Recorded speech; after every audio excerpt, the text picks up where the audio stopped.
नमो वासुदेवाय नमः। भारतीय पौराणिक ग्रंथों के अनुसार इक्ष्वाकु वंश में एक ऐसे राजा हुए हैं जो अयोध्या के राजा के नाम से जाने गए हैं। उनकी कथा ऐसा है कि उन्होंने स्वप्न को सच बना दिया। कहा जाता है कि वे राजा कोई और नहीं, राजा हरिश्चंद्र थे। उनकी पत्नी का नाम तारा और एक पुत्र जिसका नाम रोहित था। केवल पारिवारिक दृष्टिकोण से 3 ही सदस्य थे। उन्होंने एक बार सोए हुए में रात्रि के अंतिम हिस्से में स्वप्न देखा कि मैं संपूर्ण राजपाट एक ब्राह्मण को दान कर दिया। इतने में उनका नींद टूट जाता है, सुबह होने वाला हो जाता है। वह उठ जाते हैं और शौचादिक क्रिया करने के बाद स्नान पूजा कर लेते हैं और उनका नित्य प्रति का वैसे भी दान करने का प्रवृत्ति था।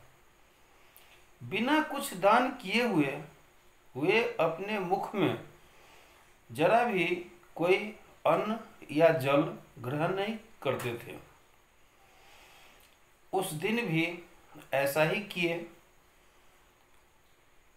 अपने राज्य में राजकीय बैठक किए जिसमें सभी मंत्री और कर्मियों को बुलाए और सबों से इस विषय में मंत्रणा लिया, सुझाव लिया, किंतु सबों ने एक ही स्वर में एक ही बात कहा कि हे राजन, आपसे बहुत अच्छा सोचने वाला और निर्णय लेने वाला कोई और नहीं हो सकता है। आप स्वयं निर्णय लें।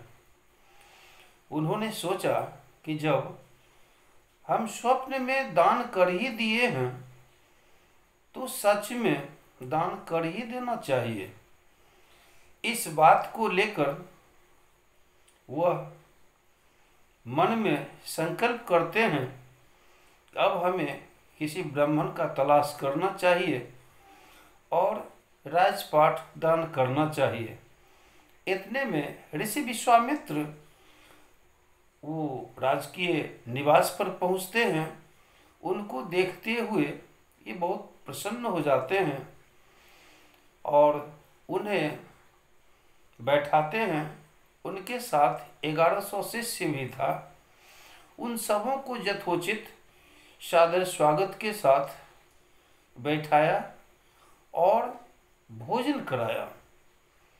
भोजनोपरांत ऋषि विश्वामित्र से राजा हरिश्चंद्र एक प्रस्ताव रखा कि हे राजन, मैंने अपने स्वप्न में ऐसा देखा है कि मैंने राज को दान कर दिया है, तो मैं इस उद्देश्य से मैं सोच रहा था कि जब स्वप्न में दान कर ही दिया तो सच में दान कर देने में क्या हर्ज है।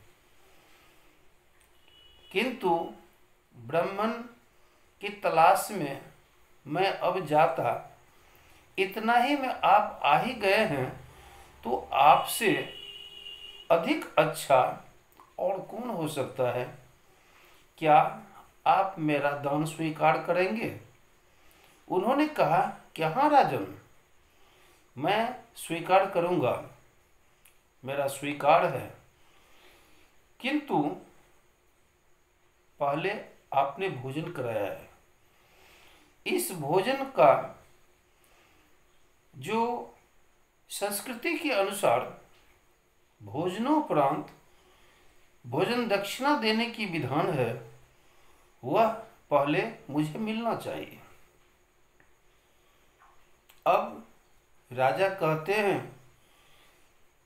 कि हे ऋषिवर, जब आप स्वीकार कर लिए और मैं दान कर दिया तो अब तो मेरे पास कुछ है नहीं, तो फिर हम अब कौन सी दक्षिणा आपको दें, कहाँ से दें? मेरे सामने तो धर्म संकट है।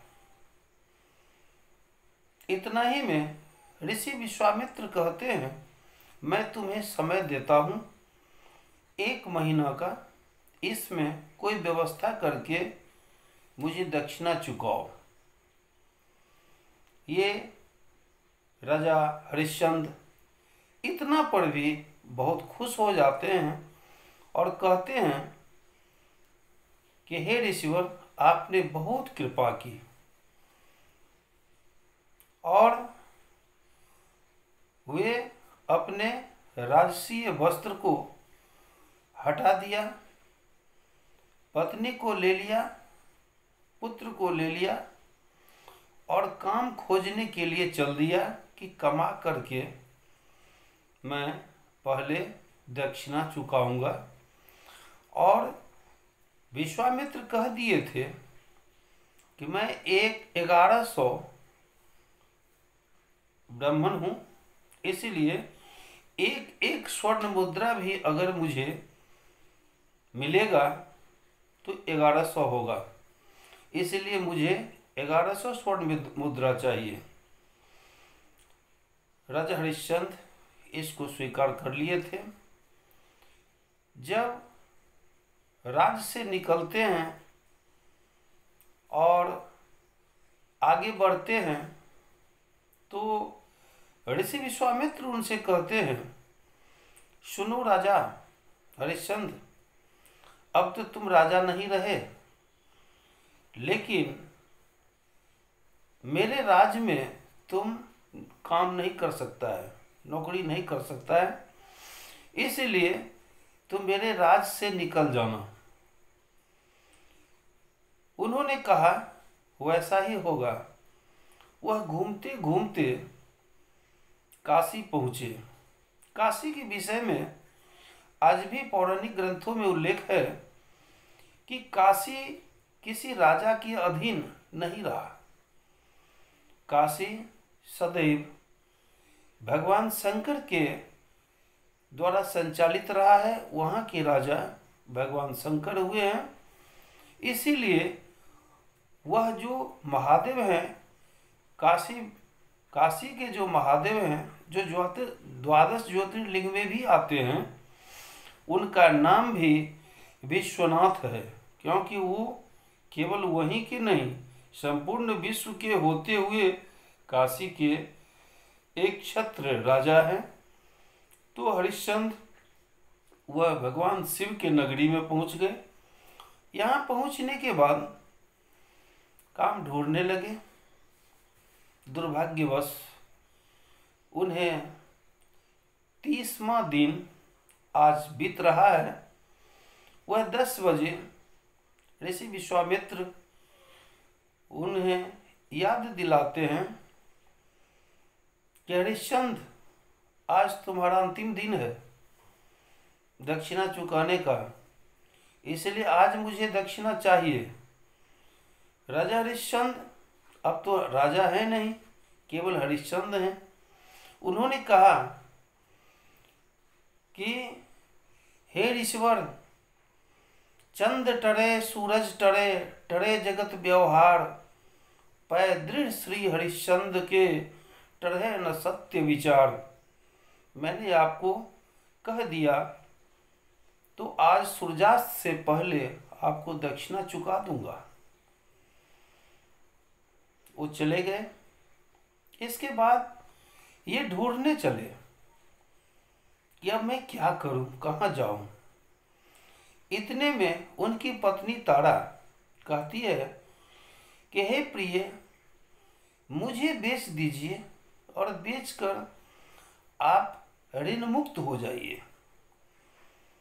हरिश्चंद्र कहे कि पत्नी बेचने की वस्तु नहीं है, मैं तुम्हें कैसे बेच दूं? उन्होंने कहा, मैं आपको बेचने के लिए नहीं कहती हूँ, मैं स्वयं बिक जाती हूँ और उस पैसे से आप ऋण मुक्त हो जाएंगे। इन्होंने कोई जवाब नहीं दिया और वो चौराहे पर खड़ा होकर गंगा तट पर वह कहने लगी कि कोई मुझे खरीद लो। इतने में एक ब्राह्मण आते हैं और वो कहते हैं, क्या तुम बिकोगी? तो हाँ। तो कितना पैसा लेगी? इन्होंने कहा, जो उचित हो। उन्होंने कहा, तुम्हें 500 रुपया मिलेगा, मंजूर हो तो मैं चुका दूं, दे दूं? वह तारा कह दिए कि हाँ, 500 रुपया दे दिए। कहे कि जे सुनो, तुम्हें घर का काम भी करना होगा और ब्राह्मणी को सेवा भी करना होगा, वह बीमार रहती है। और इतना ही नहीं, मेरे लिए पूजा पाठ का भी सामान तैयार करना होगा, वहाँ ठाव चौका भी करना होगा। कहे कि हाँ हाँ, सब कुछ करूँगी। अब वो पैसा हरिश्चंद्र को दे देती है। हरिश्चंद्र उसको ये मान लेते हैं कि 500 आया, अब 600 रुपया की जरूरत है। फिर भी वो चुप हैं। जब ब्राह्मण उस तारा को लेकर के चले तो बहुत ही विचित्र ढंग से उन्हें ले जाने लगे। इस बात को देखकर उनका बेटा रोहित बहुत जोर से चिल्लाने लगा, रोने लगा कि माँ, मुझे मत छोड़ो, मैं भी चलूँगा। इस पर हरिश्चंद्र भी कहने लगे कि हे ब्रह्मदेव, यह बच्चा बहुत छोटा है, माँ के बगैर नहीं जी सकता है, इसे भी ले जाइए। कहा कि नहीं नहीं, ये सब लफड़ा है, काम में बाधा होगा, काम नहीं करेगी।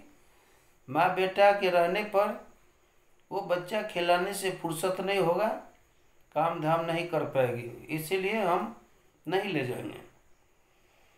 हरिश्चंद्र की बहुत अर्जू विनती करने पर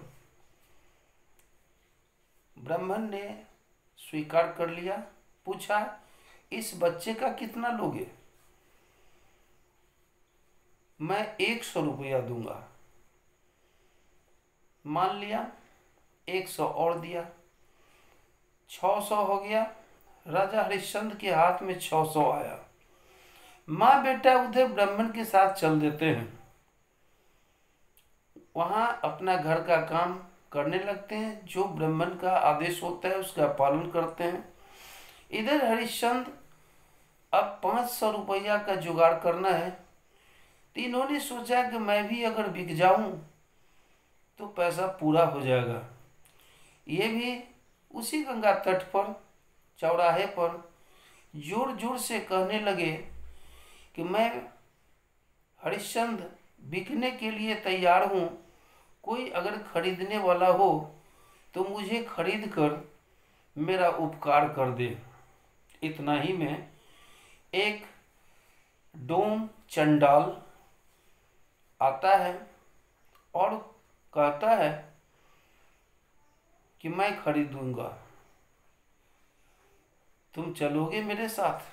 कहा हाँ। कितना पैसा लोगे?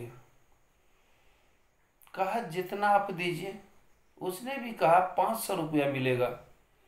कहा ठीक है। वो 500 रुपया लेकर दे दिया।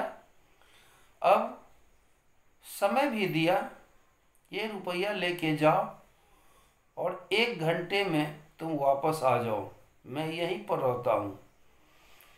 वह ऋषि विश्वामित्र को बोले थे कि सूर्यास्त के समय गंगा तट पर ही हम यह भुगतान करेंगे।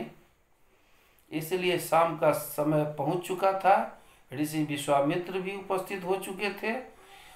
उनके हाथ में 1100 स्वर्ण मुद्राएं दी गई और राजा हरिश्चंद्र ऋण मुक्त हो गए।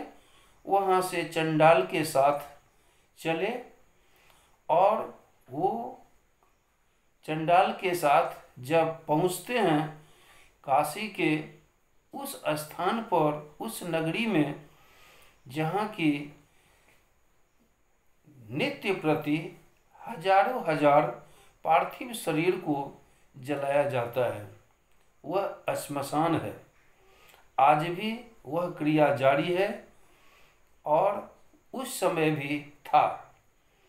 वहाँ पर पहुँचते हैं। इनका काम केवल एक है कि यहाँ पर माथे में काले गमछा बांधना है, हाथ में डंडे रखना है, साथ ही जितने मुर्दा आएगा वो जलाने से पहले वो टैक्स देगा, कर। उस कर के रूप में कफन लेना है। बिना कफन लिए हुए वो जलाने के लिए अनुमति नहीं देगा। अब दुर्भाग्य ऐसा है, जांच ऐसा है कि अब उधर तारा ब्राह्मण के यहाँ काम कर रही है। उनके साथ बहुत ही अव्यावहारिक रूप से काम लिया जाता है। बच्चे को भी छोड़ा नहीं जाता है, उसे भी दुभी, फूल, चंदन इत्यादि व्यवस्था करने के लिए कहा जाता है।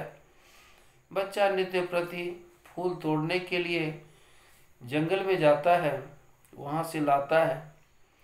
एक दिन ऐसा हुआ कि रोहित को सांप डस लिया। वह चिल्लाता रहा और चिल्लाते चिल्लाते में रोड के किनारे होने के कारण यह कहा कि कोई अगर सुनता हो तो आगे जाकर मेरी माँ को कह दे कि तुम्हारे बेटा रोहित को सांप डस लिया है, अन्यथा मेरी माँ नहीं जान पाएगी कि उसका बेटा अब मर जाएगा।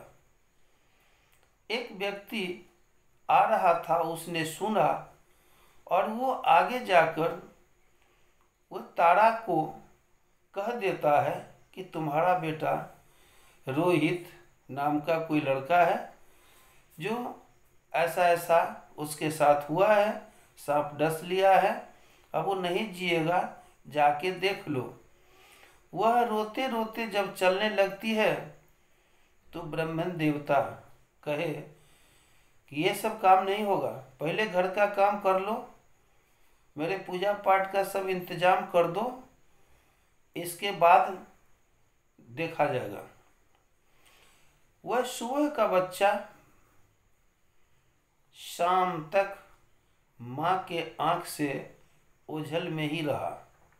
इस बीच बच्चा मर जाता है, लेकिन माँ जानने के बाद भी नहीं पहुंच पाती है। रात्रि 10 बजे तक घर का सारा काम धाम करते हुए जब ब्राह्मण देवता सभी लोग सो जाते हैं, तब इन्हें इजाज़त मिलता है कि जाके अपने बच्चे को देखो। और वहाँ से जब वह तारा जंगल की ओर आती है तो देखती है कि मेरा बेटा रोहित पड़ा हुआ है। वह सोच कर शरीर को बहुत रोने लगती है और कहती है, हे विधाता, अगर मैं समय से आती और वैद्य से अगर दिखलाती तो हो सकता है कि मेरा बच्चा बच जाता, किंतु दुर्भाग्य है कि मैं समय से नहीं आई। इतना ही पर फिर वह सोच को बदल दिया। जांच केवल एक से नहीं होता है, जांच सत्य का होता है, असत्य का नहीं होता है।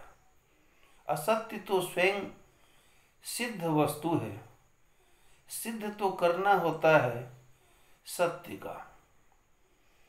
वहाँ उन्होंने अपने विचार को बदलकर बच्चे को गोद में लेती है और वहाँ से सोचती है इस बच्चे को अगर हम दाह क्रिया अगर नहीं कर देते हैं, छोड़ देंगे तो कीड़ा मकोड़ा खा जाएगा, तो और मेरे बच्चे को मरे हुए में भी कष्ट होगा। वह वहाँ से 10 बजे रात में लेकर पहुँचती है श्मशान, जहाँ लाश जलाने की भी कोई व्यवस्था नहीं है। फिर भी वहाँ पहुँचती है, किसी तरह जंगल से लकड़ी वगैरह काट खोट कर चुन कर वह जमा करती है और रोती है। इतने में हरिश्चंद्र पहुँच जाते हैं और उन्हें ये पता नहीं है कि यह महिला कौन है, और इस महिला को भी पता नहीं है कि सामने दंडधारी, बड़े बड़े बाल, काला शरीर, बड़े बड़े दाढ़ी, भयानक चेहरा, ये कौन सा व्यक्ति आ गया। क्योंकि इस घटना का 1 वर्ष हो चुका था। 1 वर्ष में नित्य प्रति मुर्दे का धुआं लगते लगते हरिश्चंद्र का चेहरा बदल गया था। बाल में कंघी नहीं लगता था, तेल नहीं पड़ता था, साबुन नहीं लगता था, जिससे उसका शरीर विकृत हो गया था, पहचान में नहीं आते थे। उसने रोक दिया कि देवी तुम कौन हो? तो उसने बताया कि मैं तारा हूँ, मेरा बेटा रोहित है, इसे सांप डस लिया है, इसलिए मैं इसे दाह क्रिया करने के लिए आई हूँ। कहा नहीं, पहले तो मुझे कफन चाहिए, और इस बच्चे को तो तुम अपने साड़ी फाड़ करके इसमें लपेट के आई हो, लेकिन यहाँ तो अलग से कफन देना पड़ेगा। इन्होंने बहुत उनसे आग्रह किया कि हे श्मशान देवता, मेरे पास तो कफन है नहीं, मैं कहाँ से दूं, और एक ही मात्र पुत्र था, यह भी चला गया, इसलिए मुझे माफ करो। उसने कहा नहीं, मेरा मालिक का आदेश है, उसको पालन करना है।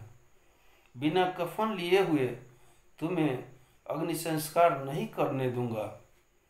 इतना ही में जब आधा शरीर का कपड़ा तो फाड़कर लपेट के मुर्दे को लाई है, अब जो बचा हुआ है शरीर का, उसमें से भी जब फाड़कर देने की बात हो रहा है, इसी बीच भगवान सामने प्रकट होते हैं और हरिश्चंद्र जो कफन के लिए हाथ बढ़ाता है, उसको देखकर हरिश्चंद्र को हाथ रोक लेते हैं और तारा को फाड़ने से रोक देते हैं कि नहीं, यह काम नहीं करना है, अब तुम्हारा काम समाप्त हो गया।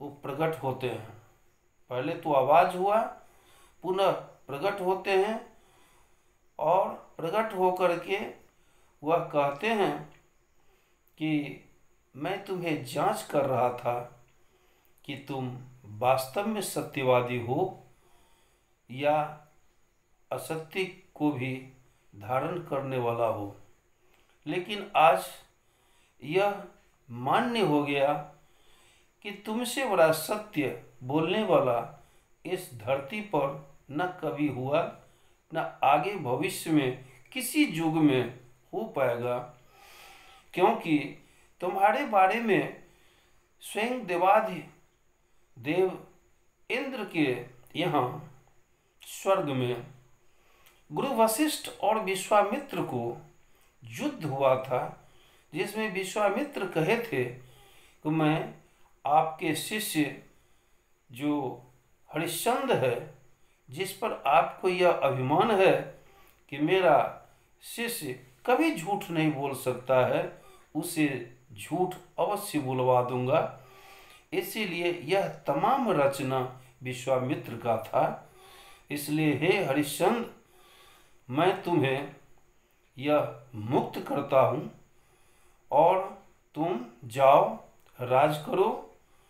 और वहीं से वह राजा स्वरूप बन जाते हैं। विश्वामित्र भी उन्हें आशीर्वाद देते हैं, वह भी उपस्थित होते हैं और कहते हैं कि हाँ राजन, आप ही राजा हैं, मैं तो केवल जांच कर रहा था कि सत्य वास्तव में आप केवल कहने के लिए रखे हुए हैं या फिर सत्य समय समय पर बोलते हैं, बाकी समय असत्य को भी रखते हैं।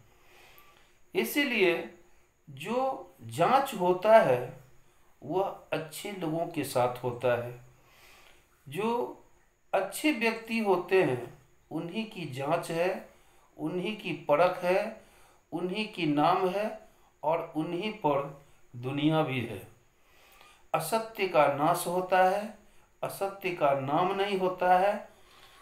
होता भी है तो वह बड़ा ही बुरे ढंग से, बुरे दृष्टि से देखा जाता है।